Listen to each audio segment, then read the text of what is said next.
ini kita bertemu kembali dalam pelajaran Bahasa Indonesia. Hari ini kita akan belajar tentang teks persuasi.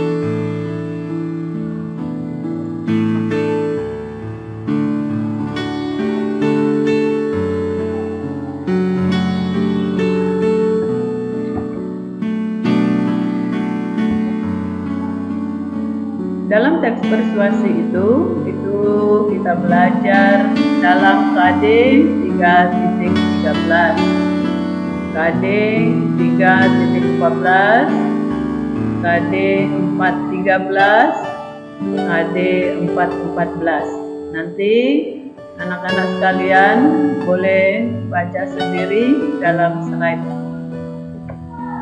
Kemudian tujuan pembelajaran yang akan kita capai dalam pembelajaran kali ini yaitu yang pertama, mengidentifikasi jenis saran, ajakan, arahan, dan pertimbangan tentang berbagai hal positif atas permasalahan aktual dari teks persuasi atau lingkungan hidup, kondisi sosial, dan keragaman budaya yang didengar dan dibaca.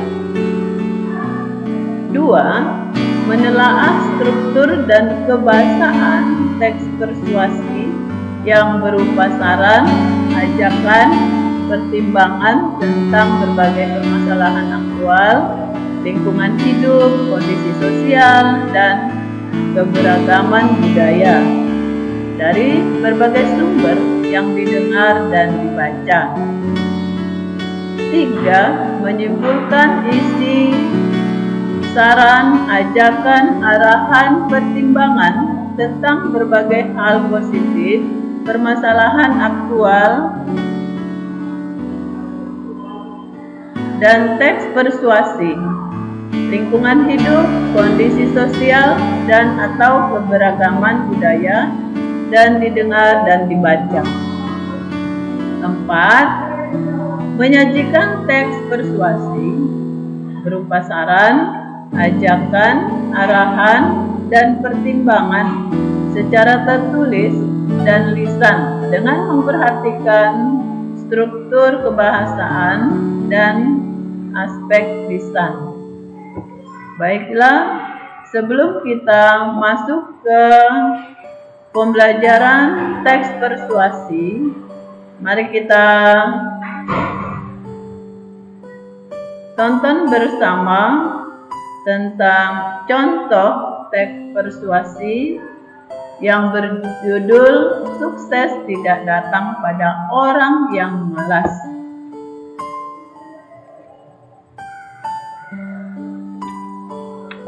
Mari kita tonton bersama dan kita perhatikan bagaimana seorang anak SMK yang selalu malas-malasan tempat mencari ilmu pengetahuan.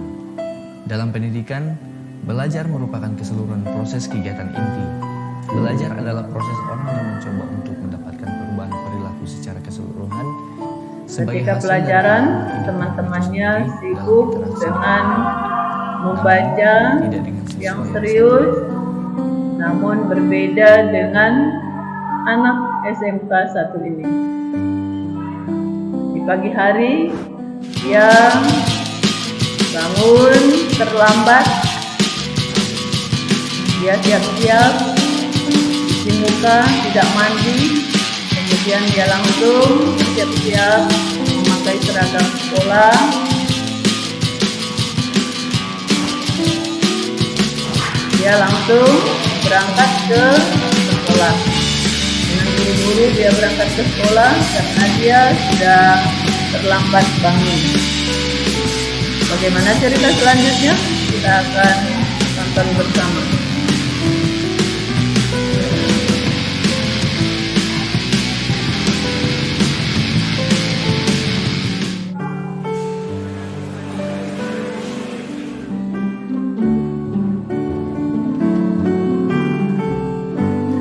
Di sekolah teman-temannya semua dengan serius mengerjakan ujian, namun yang satu ini dia pusing, suntuk, stres karena dia tidak belajar di rumah. Karena dia tidak bisa izin, Mir, bangun. dia Iya, Pak. tertidur, Mana lembar jawabanmu? Waktu sudah selesai. Tapi punya saya belum selesai. dia dimarahi sama gurunya karena ujiannya tidak ada yang diisi. Dengan hati yang galau, dia pergi ke sebuah lapangan, kemudian dia merenungi Kamu kenapa? perbuatannya. Saat ulangan harian tadi, aku tidak bisa menjawabnya dengan benar.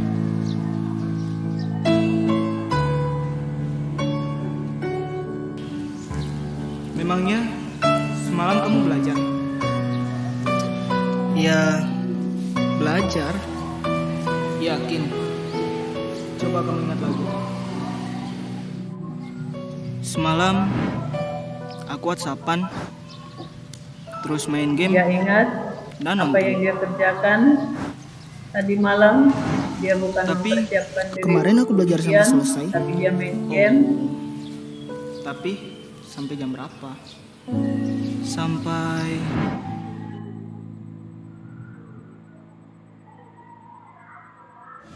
Dia mengantuk sampai jam 5 pagi. sampai subuh. Dia baru tidur. Iya ya. Harusnya aku Dia Hal merenung, sekecil apapun mengingat itu kembali adalah segala remeh, sesuatu yang dia termasuk dalam lakukan, belajar. Karena sukses tidak akan diberikan begitu yang saja kepada membuat orang yang malas. dia dimarahi Sukses itu oleh guru. harus diperjuangkan. Memperjuangkannya dengan cara menciptakan kondisi belajar yang baik, mengatur waktu belajar dengan tepat, serta menyelesaikan segala tugas-tugas dan pekerjaan dengan cepat. Karena belajar memperluas wawasan Kemudian dan dia pengetahuan. Seperti yang berjanji dikatakan oleh Mahatma Gandhi, dia akan hiduplah seolah memperbaiki engkau mati segala besok, sesuatunya, belajarlah seolah engkau hidup dan dia selamanya. akan Umur belajar seseorang tak ada yang tahu, sungguh-sungguh namun terus belajar adalah karena kewajiban. segala Karena sukses sesuatu kamu, harus ya tergantung diperjuangkan. Tidak ada sukses tanpa perjuangan. Dia mulai bangkit dan dia mulai bersemangat untuk melakukan tanggung jawabnya untuk meraih sukses.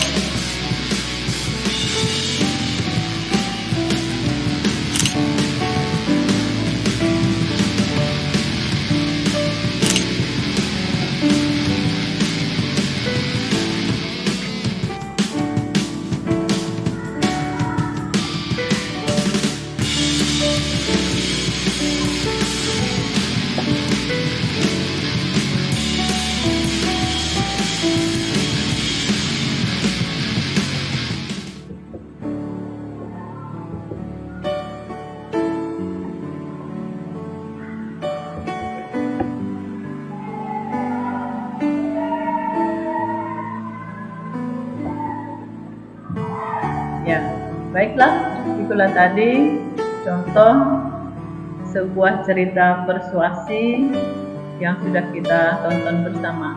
Nah, di sini kita akan perhatikan mengenai pengertian teks persuasi.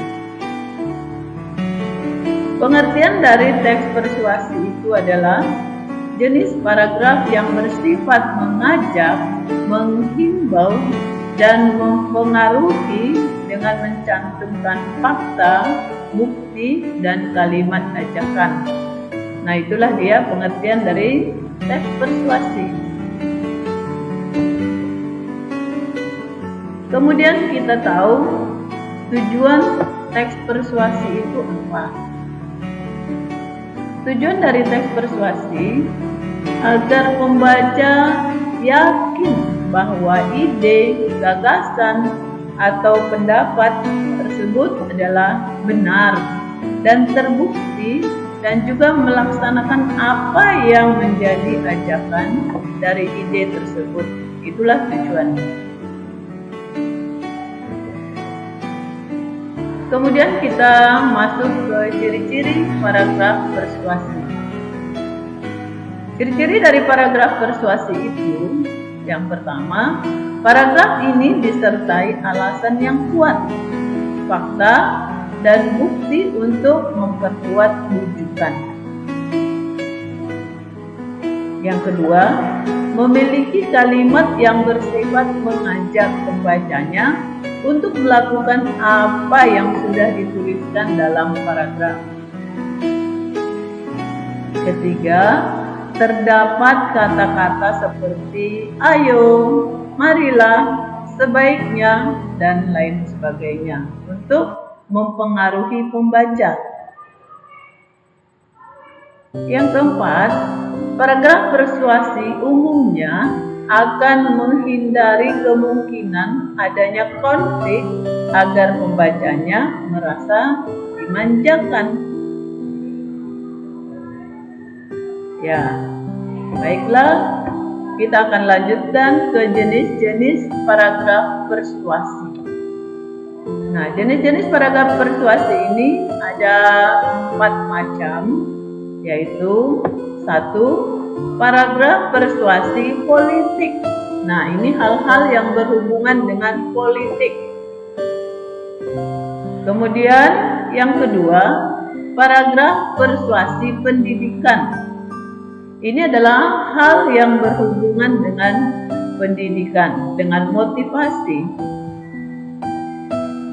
Yang ketiga, paragraf persuasi advertensi.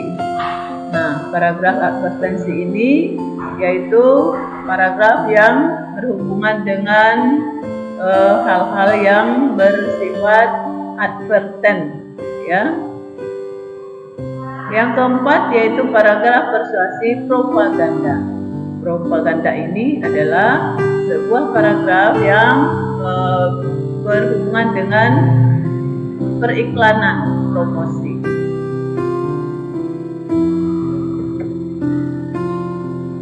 Nah, di sini kita akan jelaskan satu persatu bagaimana paragraf persuasi politik.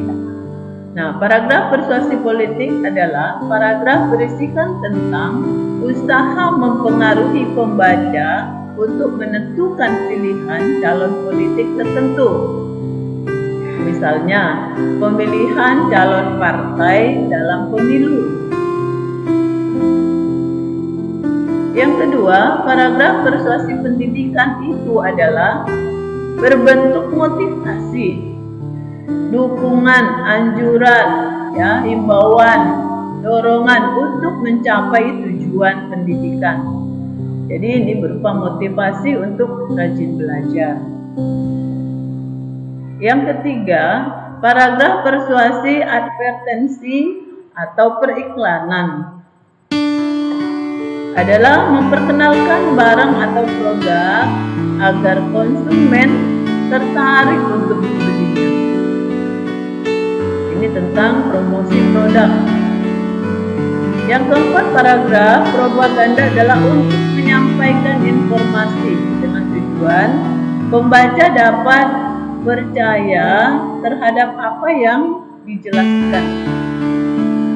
Nah, inilah tadi pengertian dari jenis-jenis teks persuasi.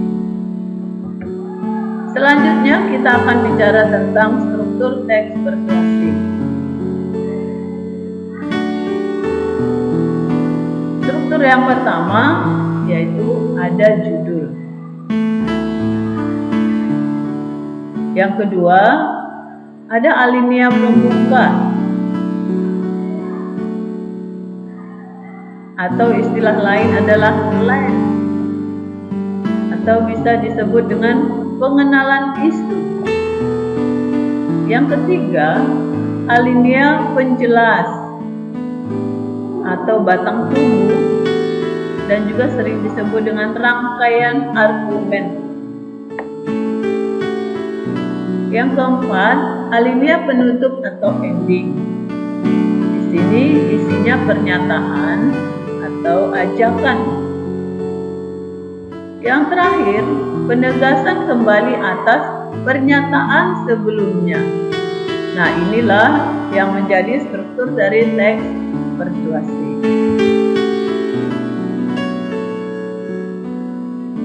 Kita lanjutkan tentang syarat-syarat menyusun paragraf persuasi. Nah, apabila kita akan menyusun sebuah paragraf persuasi, harus memenuhi persyaratan berikut ini. 1. Watak dan kredibilitas. Jadi berisi watak dan kredibilitas. Yang kedua, kemampuan mengendalikan emosi. Yang ketiga, bukti-bukti atau fakta atau evidensi. Nah, ini syaratnya harus ada dalam sebuah paragraf persuasi. Nah, sampai di sini sekian dulu penjelasan Ibu. Sekian dan terima kasih. Kalau ada misalnya hal-hal yang kurang jelas, kemudian nanti bisa ditanyakan kembali sama Ibu pada pertemuan berikutnya. Oke, sampai di sini. Selamat pagi untuk kita semua.